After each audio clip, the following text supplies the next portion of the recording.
Hey everyone, my name is Sean and welcome to Geeksvana. Today we're joined by Ash from DroningON to discuss YouTube, drones and why he took a break from YouTube. Ash runs a very successful and hugely popular channel with over 28,000 subscribers. So where did Ash go? Why is he back?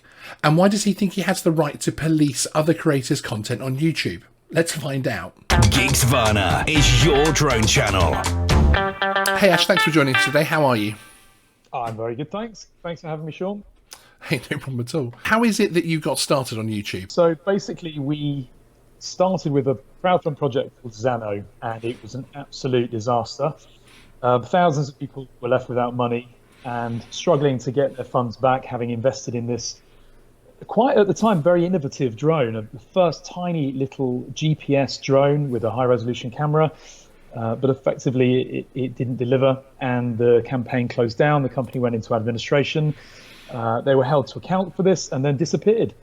And so it started as a Facebook group called Xano Owners to help people get their money back, to give them some industry technical terms to describe the failures of the project, to give to their banks and their credit providers that they'd used to pay for the crowdfund campaign. And we managed to get hundreds of people their money back. Excellent. Kind of a year later, we had a chat in the group, a discussion, and we said, look, this is a really good community. You know, we've all become really close here. And today I'm friends with a lot of people, you know, from that campaign. And we said, wouldn't it be a shame to disband this, that we have this really good feeling of teamwork?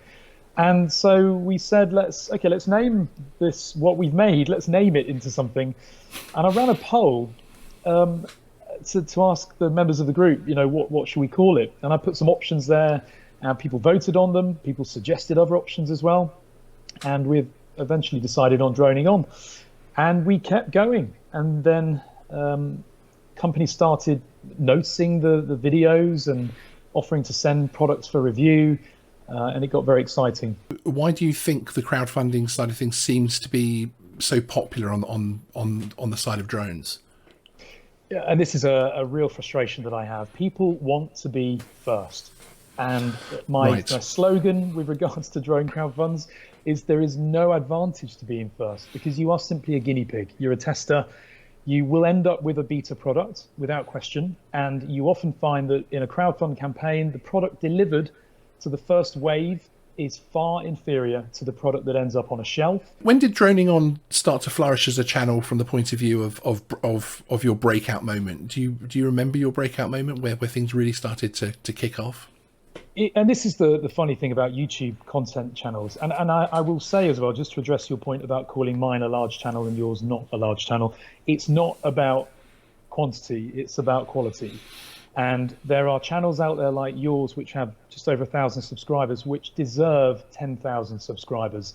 Oh. There are channels out there that have thousands of subscribers that really need a digit taking off the end or two. So don't ever, as a content creator, it's very easy to feel very demoralized at times when you've got 100 and that 500 subscribers feels like a struggle up the side of Everest. But you do get there very quickly. And the key milestones for me, I think, was probably 10,000. That's the point at which you start to realize that you've got a real responsibility. You can't just be doing this now for, to just look at the numbers. People are starting to listen to you now. And if you start peddling nonsense or distributing fake news or misleading consumers, and another one as well is pushing products for money. Because you tend to find a lot of emerging YouTube channels are just doing this for affiliate link clicks. And, you know, I use affiliate link clicks because I work with DJI. They send me products for review. And if I don't put a link in my videos, then, you know, I don't get to review the latest products for you guys and give you a real view of them. Focus on quality of content and the channel will boom. And, you know, I'm shocked that I've hit 28,000. That 30,000 milestone, I'll be very, very proud of. When did you actually start flying drones yourself as an individual? And that's a funny one, really. I was very, very late to drones. I started flying radar-controlled airplanes and helicopters, glow fuel, so not electric. We didn't have electric back then. When I was 12, so that was in 1992.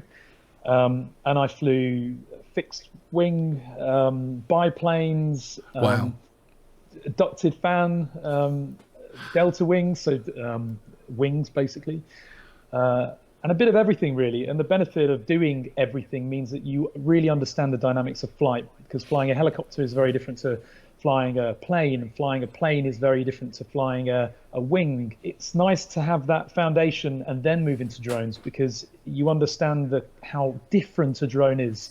And I remember the first time I flew a drone, it was a Hubsan X4, that tiny, tiny little groundbreaking drone. And Yes. really that was the first drone that brought drones into the consumer household. And I remember flying that little thing all over the place and thinking, wow, this is different, but I love it. And that's what sparked my interest. That's my interesting. next was a Phantom 3 Professional, which cost a fortune back then, when it first came out. But that drone sufficed for many years. And in fact, the early videos in my channel were shot using that. I'm proud of every video. Definitely. I've never taken a video offline. Yeah, I'm trying to do the same actually. I look at some of them and I'm like, oh, cringe, but you think, hey, it's part of your history, isn't it? I remember in the old days I used to write down what I was going to say in bullet points, and put them in front of the camera so that you couldn't see my eyes moving. Yes. And I think back now, it used to take longer to write the content and to do multiple takes to read it right and read it correctly than it does now to just film ad hoc. Yes. I know you and me have talked about this a lot. As a new Indeed. channel, it's terrifying being in front of the camera. You look back at those early videos, I literally looked like I'm pooing my pants whilst I'm talking. We don't need to beat that, do we? Indeed. But I looked terrified, and I was, because I was not used to talking to a camera and knowing that there was an audience on the other side of that camera in the form of YouTube. But the more natural you are, the more your audience warm to you. The more scripted you are, the more people can't get to know you as a character. And I see your channel evolution. I've watched your channel since you had a couple of hundred subscribers, if that. And I've seen you grow. But most importantly, I see the difference in you when you present your videos now compared to back then. And that's the key, learning, taking on feedback from other channels. I had some big peer channels when I was growing mine that taught me a lot, and I owe it to those guys really for me to be able to run the channel and present it as I do today. The title of today's interview denotes you taking a break from YouTube. Certainly fans of your channel, I'm one of them, of course, will recall a sudden stop in the content. What happened? It was quite funny. Somebody commented in the DroningON Facebook group to say, Ash, what's happened? Have you been banned from YouTube? And it made me laugh. So basically I think it was November, we decided, because of Brexit in the UK, we decided, we're going to move to Sweden. And we knew we were going to, but we just escalated it because the housing market was already starting to slow down and estate agents were struggling to sell property. So we thought, let's get it sold now before the fear of interest rates and mortgages getting harder to get. So put the house on the market, we sold it, and then we moved to Sweden. And it sounds simple. It's been a tough 4 or 5 months of getting new job contracts over here, transferring, moving everything, all of our belongings. We're building a new house in Sweden. So in the meantime, we bought another apartment over here temporarily. My wife, job, etc. Tons going on. And on top of that, we've got a 2-year-old jumping on my shoulders and running around the house like a crazy little thing. And he features in a lot of the videos. My fans, the followers, I love their comments about Ellis because they've seen him grow up as well through my videos. Absolutely. But it's been a real change to life. And I just realized that I'm taking so much time to film, edit, and produce this content that I needed to just focus on family for a bit. And I'd also found the spread of utter nonsense from some channels was just, I've got to say, it pissing me off. And I needed to step back because, I was sick of seeing the community misled by misinformation, by view whores, people who just simply wanted subs and would put out any old content to do it. And I thought, I can do another video and confront them again. But there are people in this community who will stand by these content creators, regardless of what they do and say. They don't understand that they're being misled, and they They won't listen to the voice of reason, no matter how constructive and rational you make a video. And, the video I put out last year on fake news, I couldn't put any more evidence into that to demonstrate how some outlets manipulate the news stories. In theory, there should be a Mavic 2 Plus right now. I don't Yes, and an Osmo Pocket Pro. And a Phantom 5 yeah, times last year. Yeah. You can only go so far before you just think, I give up. So I stepped back, took some time away with the family, flew my drones. I mean, I love this thing. Mavic 2, I can't even bring myself to take the stickers off it because it's just got that new feeling to it. Yeah, but absolutely. I found that, rather than going out there and flying my drone and feeling that I needed to produce content every time I flew it, I just went out there and enjoyed it. And I've got so much lovely footage, which I might share with my channel. I might not, but ultimately I rediscovered my love for drones. Then coming back, I even stopped watching a lot of channels. I'm sorry, Sean, but including yours. I just had no interest in drones for a while. I really didn't. It killed my morale, as well as increased regulation everywhere and idiots still flying like idiots and causing this increased regulation. So then I started getting back into it. I flew my drone a few weeks ago and I just thought, really want to make content again. And so, yeah, I put that Sweden video up. If you want to see some beautiful footage from Sweden, take a look at that video. And I just thought, let's make some new content. Let's call out the people who are still peddling fake news. Indeed. And let's start putting up some original creative content, because a channel that thrives just based on fake news is not a real channel.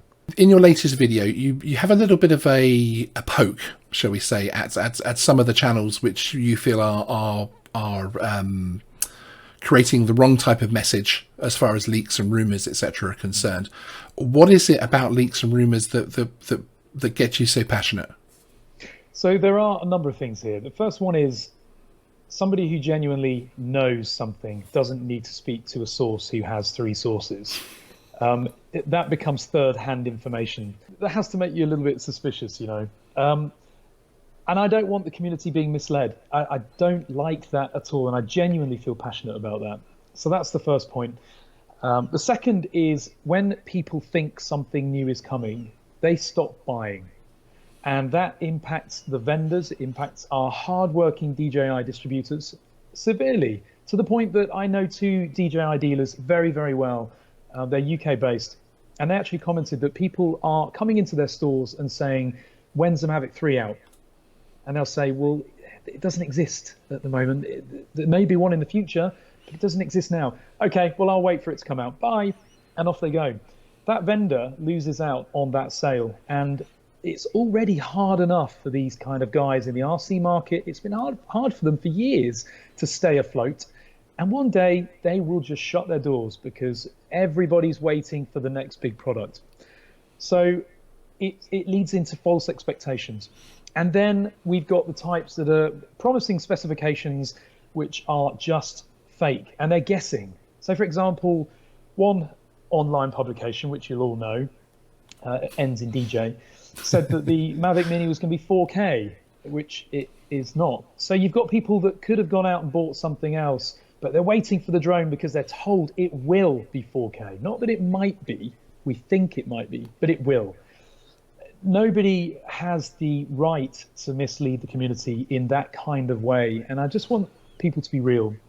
But the other point is, just today there was a comment in my DJI group. I don't want to buy the Mavic 2 now. I'm a professional. I want to start a drone business, but I don't want to buy the Mavic 2 and then the Mavic 3 come out in a week.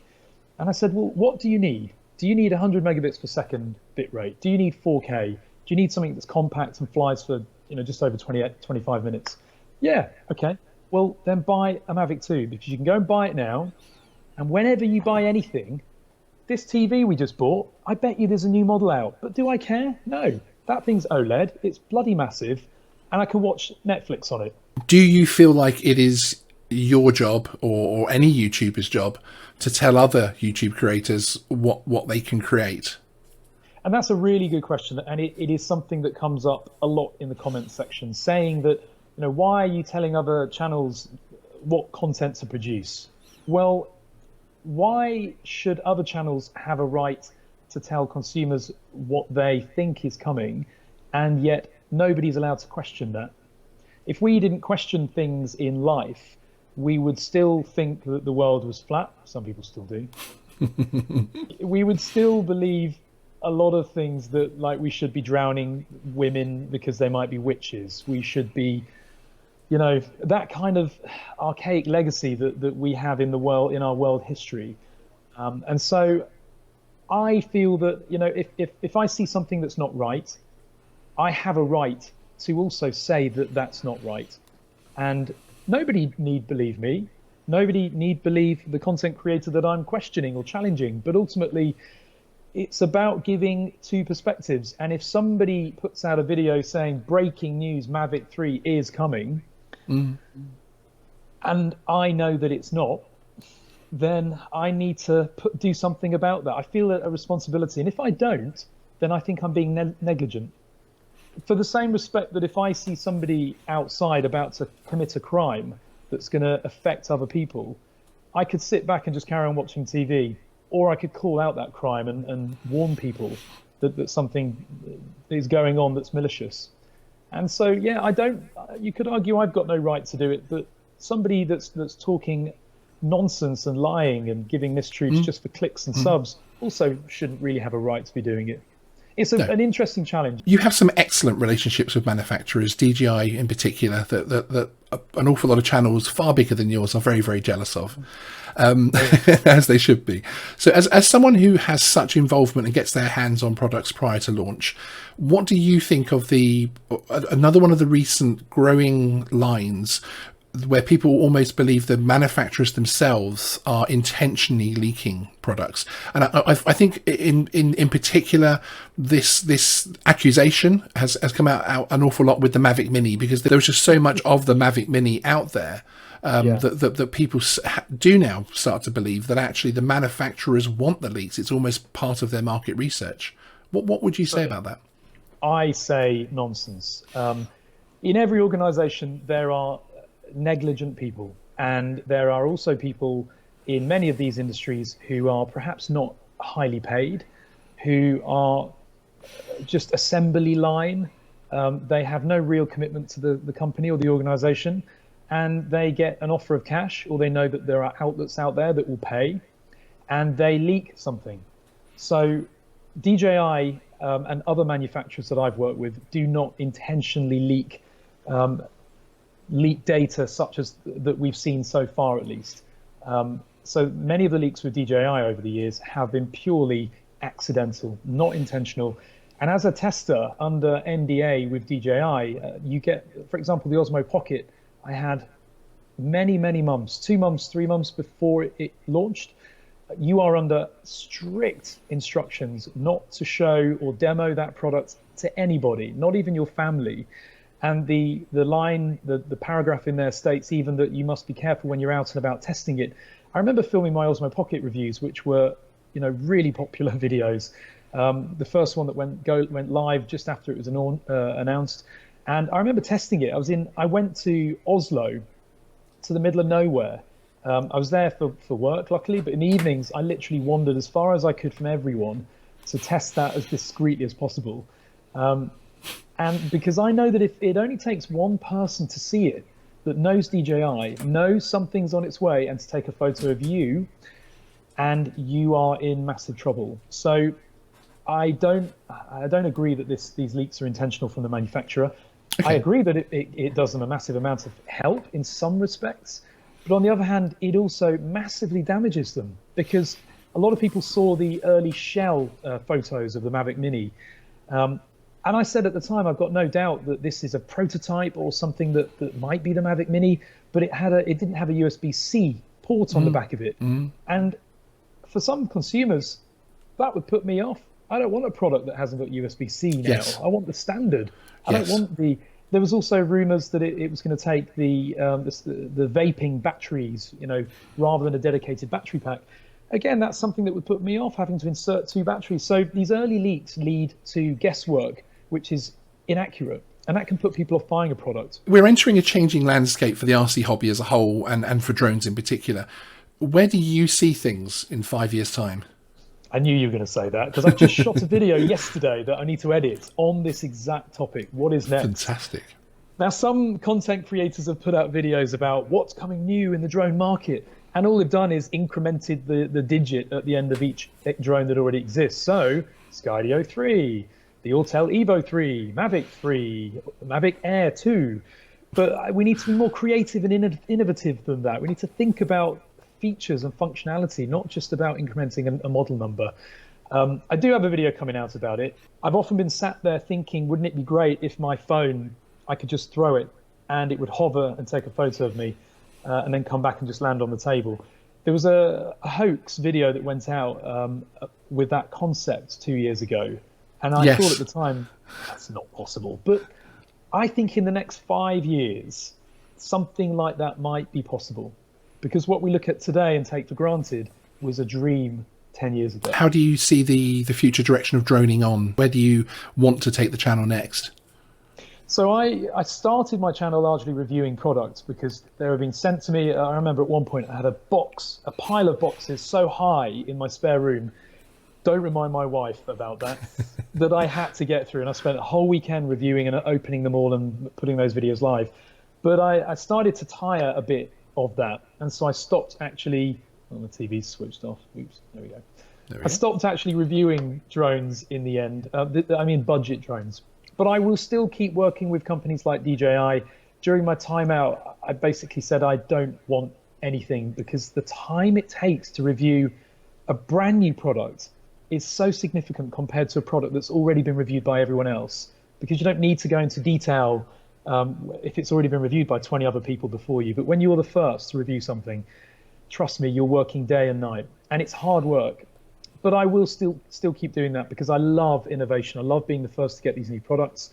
I want to work with new manufacturers as well on anything they're doing. I've been approached by a few industries actually who are looking at new drone products, and they want me to help in my spare time. So that's quite exciting, and I'll hopefully put some videos out about that. My channel's changed over the years because I found some things I didn't enjoy doing because it took too long or it just wasn't fun.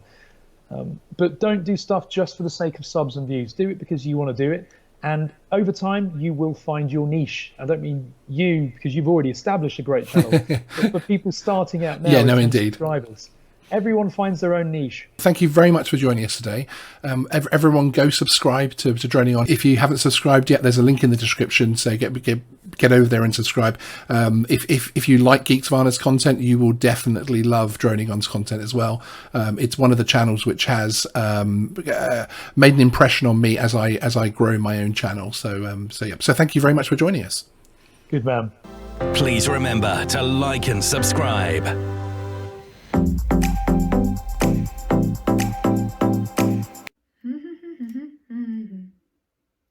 All right, you're still here. No in the seat.